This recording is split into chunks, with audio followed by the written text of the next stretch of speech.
Il ne faut jamais courir derrière quelqu'un, c'est par rapport d'abord à ta propre famille ou bien par rapport à une follow k'a fɔ k'e haju b'u la yanni i k'a f'u ye. Assalamu alaikum rahmatullahi ta'ala barakatuhu la famille, j'espère qu'aw bɛ hɛrɛ la. N'aw bɛ hɛrɛ la dɔrɔn an fana bɛ hɛrɛ la, basi foyi t'an na, an bɛ Ala tanto alhamdulillah. Voilà, donc bi an nana pour que thème kura de développer thème kura ni mun y'a lɔn, c'est un thème très intéressant, thème mun y'a lɔn société kɔnɔ n'i ye jateminɛ bi a bɛ kelen an baga ye. N'i ye jateminɛ bi mɔgɔ caman bɛ yen bi u b'a miira k'a fɔ la vie est belle, la vie est parfaite. Pourtant n'i y'a mafilɛ c'est tout à fait le contraire. I bɛ mɔgɔ dɔ ye bi ani auto ɲumanw bɛ yaala kan, a bɛ fini ɲumanw don na, a bɛ fɛn ɲumanw ni fɛn ɲumanw kɛ la. I b'a ye i b'a fɔ ah non ni ma foyi min man kɛ a la diɲɛlatigɛ kɔnɔ il est parfait, fɛn tɛ yen mun koya b'a la. K'a sɔrɔ derrière cette réalité e bɛ mun ye la, fɛn dɔ bɛ maralen o kɔfɛ, fɛn mun y'a la e m'a lɔn. Est-ce que tu vois? Donc n'i ye jateminɛ fana o kɔnɔla la bi mɔgɔ caman bɛ yen bi u bɛ yaala la société nin kɔnɔ bi. Voilà, Ala ye fɛn dɔ kalifa u ma bi u taara fɔ n y'a fɛ fɛn nin tɛ yen tuguni, après u ye déception sɔrɔ dunan la. C'est juste pour k'a f'u ye de u k'a faamu u k'a lɔn k'a fɔ dunantigɛ fɛn dɔ ye bi a bɛ komi n'i donna ji kɔnɔla la jɛgɛba ni jɛgɛninw u bɛ balo ɲɔgɔn na de bi. Bi dunanatigɛ c'est pas question k'a fɔ ko i bɛ mɔgɔ ye dɔrɔn i b'a fɔ a ye la vie est belle, non non. Mɔgɔ caman bɛ yen bi u b'u profiter la de, n'u haju ɲana dɔrɔn u b'i fili comme finikɔlɔn. Est-ce que tu vois? Donc la plupart des gens bi u bɛ tugu i kɔ, c'est pas parce que u b'i fɛ de, fɛn de bɛ yen mun y'a lɔn u b'a rendre e ma fana, fɛn mun y'a la a bɛ se ka nafa de i la, non c'est pas ça. C'est juste u b'i utiliser de, u haju bɛ fɛn mun na i bolo n'o banna dɔrɔn u b'i fili de comme mouchoir. Est-ce que tu vois? Donc o de y'a to bi n'an bɛ dunanatigɛ nin kɔnɔ an ɲana k'an hakili to dɛ. I ni mɔgɔ min bɛɛ bɛ yaala ɲɔgɔn fɛ, wala i ni mɔgɔ min bɛɛ bɛ baara kɛ, wala i ni mɔgɔ min bɛɛ bɛ sɔrɔ dɔrɔn kɛnɛ ɲɔgɔn na, c'est pas question k'a fɔ u b'i fɛ dɛ. E yɛrɛ de ɲana k'o lɔ i hakili la, i k'a lɔn k'a fɔ bi n bɛ étape mun kɔnɔ bi ni est-ce que u bɛ n fɛ de, est-ce que u tɛ n fɛ. Donc o de kama la bi an y'a essayer bi kɛ thème dɔ nata ye, thème mun y'a lɔn c'est très intéressant comme n y'a fɔ aw ye ɲa min. Thème nin ye mun de ye, o de ye i fa tun ɲana mun fɔlɔ i ye, i fa tun ɲana mun fɔlɔ i ye. Peut-être dɔw b'a fɔ ko o dun ye mun kuma façon dɛ, mais n'i ye jateminɛ munna an ye nin thème nin ta bi parce que an ye jateminɛ bi n'i ye société nin kɔnɔla jube i b'a sɔrɔ dɔw bɛ yen olu m'u fa yɛrɛ lɔn, dɔw bɛ yen u fa y'u abandonné, c'est-à-dire ils ont été abandonnés par leur papa. Dɔw bɛ yen u bɛ temps sɔrɔ fana ka temps caman kɛ u n'u fa u bɛ temps caman sigi ɲɔgɔn kan. Est-ce que tu vois? Mun sababu la n'o ye wari ɲini sababu ye, i b'a sɔrɔ fa bɛ dunan fan dɔ olu bɛ dunan fan dɔ u bɛ temps caman sɔrɔ k'a kɛ ɲɔgɔn kan, surtout k'u ni fa bɛ se kɛ baro. Mais le plus pire dans tout ça i b'a sɔrɔ dɔw bɛ yen fana olu fa sara en étant plus jeune. Est-ce que tu vois? Donc dɔw bɛ yen yɛrɛ u n'u fa bɛ ɲɔgɔn kan mais problème de communication b'u n'u fa cɛ. Est-ce que tu vois? Donc o bɛɛ kamala la fɛn dɔw bɛ minnu y'a lɔn i fa tun ɲana k'a f'i ye mais o situation ninnu to présenter len, donc il aurait un tas de problèmes pour que se k'a expliquer. O de kamala la bi an y'a décider bi k'a fɔ bi an b'an thème porter o kan pour an bɛ se ka baro a kan ani mɔgɔw bɛ se ka hakili di ɲɔgɔn na ɲa min a ko kɔnɔla la. Voilà, comme an y'a fɔ ɲa min yan'an bɛ thème nin développer an b'a ɲini aw fɛ aw ka abonner chaîne nin na ka note de notification activer o bɛ dɔ de fara an na fanga kan. N'a sɔrɔ vidéo nin ka d'aw ye fana aw bɛ se k'a aimer quoi, o fana ye fɛn de ye mun y'a lɔn a bɛ avantage d'an ma, a bɛ dɔ fara an na nombre de vues kan. I fa tun ɲana kɛ mun f'i ye n'a ma f'i ye a fɔlɔ ye jumɛn de ye? O de filɛ nin ye i k'a lɔn k'a fɔ an bɛ dunanatigɛ mun kɔnɔ bi an bɛ heure mun na ten à l'heure actuelle mɔgɔ si tɛ se ka k'i fɛ comme i yɛrɛ wolobagaw bɛ k'i fɛ ɲa min, quel que soit alpha u kɛr'i fɛ ɲa o ɲa, u ye amour d'i ma ɲa o ɲa, u ye considération d'i ma ɲa o ɲa, mais u tɛ se k'i fɛ comme i wolobagaw i fɛ ɲa min, surtout musow ta ma fana. Pour mun na? Parce que n'i ye jateminɛ dunanatigɛ nin kɔnɔ bi comme n y'a fɔ aw ye ɲa min, tout est calculé et tout n'est que question d'intérêt. I b'a sɔrɔ mɔgɔ 100 bi n'i wulila bi i ye fɛn o fɛn fɔ o de bɛ exécuter, n'i wulila bi i ye ko o ko kɛ o ye ɲuman de. Pour mun na?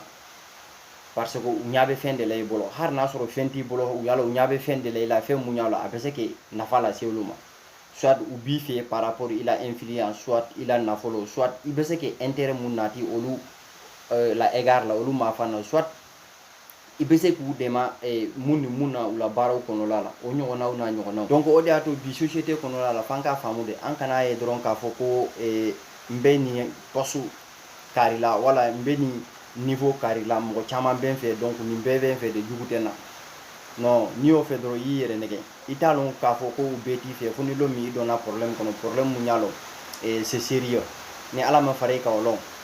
n'a sɔrɔ e tun y'i balimaw fili i balima ninnu bɛ kɛ hɔrɔn ye e tilara i la dunnatigɛ banna parce que o tuma de i tun bɛ minnu bɛ ɲɔgɔn fɛ bɛɛ b'u k'o di la i fa tun ɲana fɔlɔ i ye k'a fɔ ko jugu fɔlɔ mun n'i bɛ se k'a sɔrɔ i yɛrɛ la dugukolo nin sanfɛla la o ye de i yɛrɛ ye nafolo mun ɲini k'a sɔrɔ i yɛrɛ ye munna je m'explique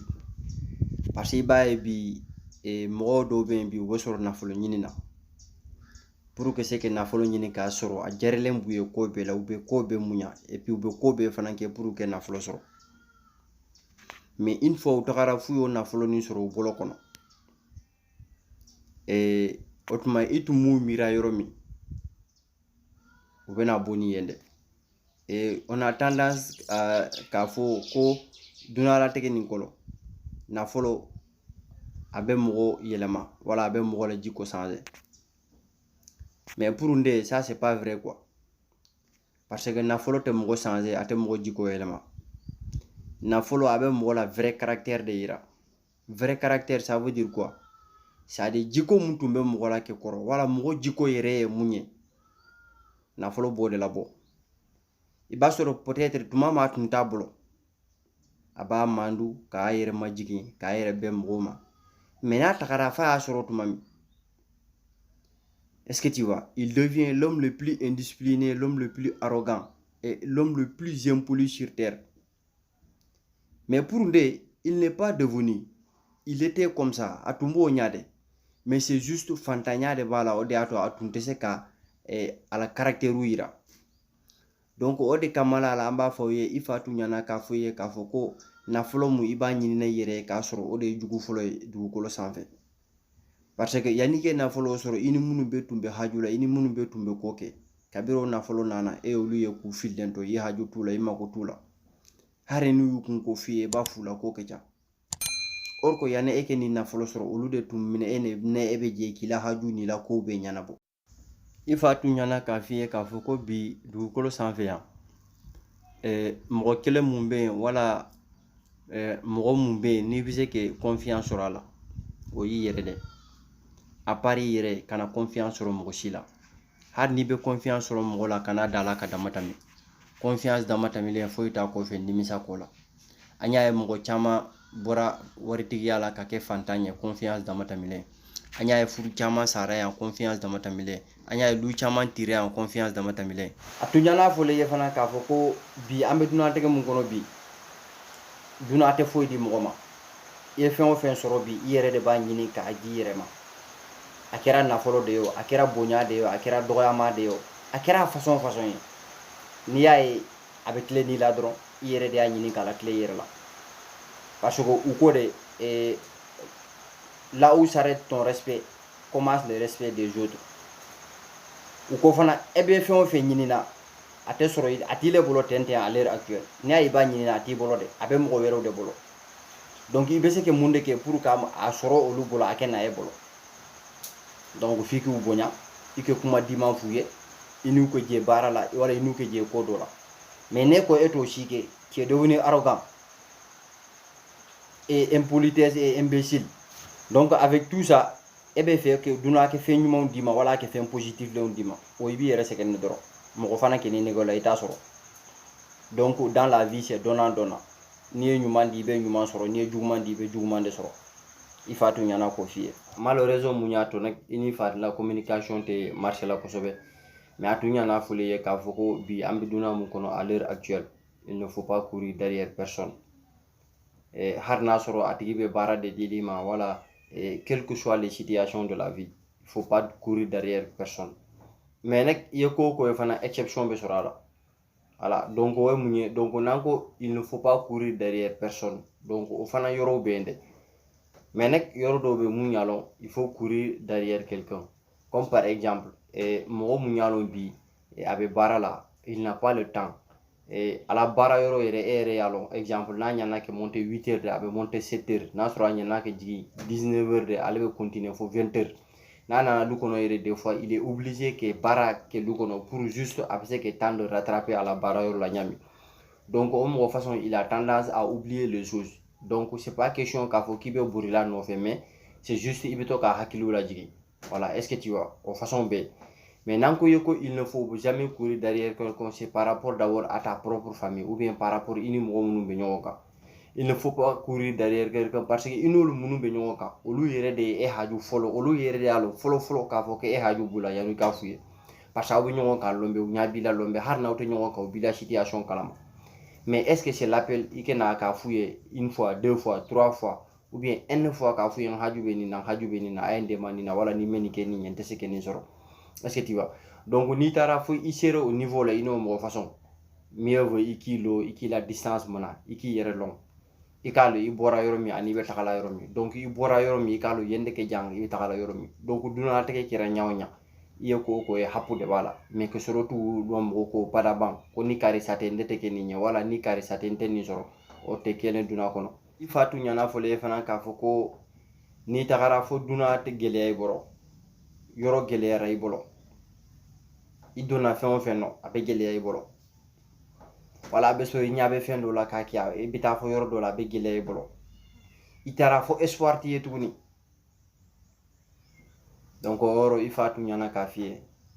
ko ika sagi ikete ika ubara aka dere taw ika ubara ike yelma yere wati la parce que ifatu ñana fo le ka fo ni tagara duna tege fo no kono fi ñate iba ani fala ma fo i parawde parce que parent a bese ke cha mais ni tara fi ñate iba ani fala munu ñi wolo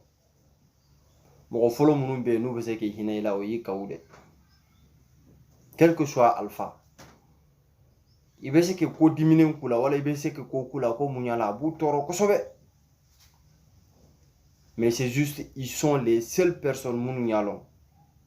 et avec geleya de rek mais après obe ya fayma c'est différent ka fo un koro do ndogo do mfa do mani do mfa koroba do non ka ubu se ke mumunya ye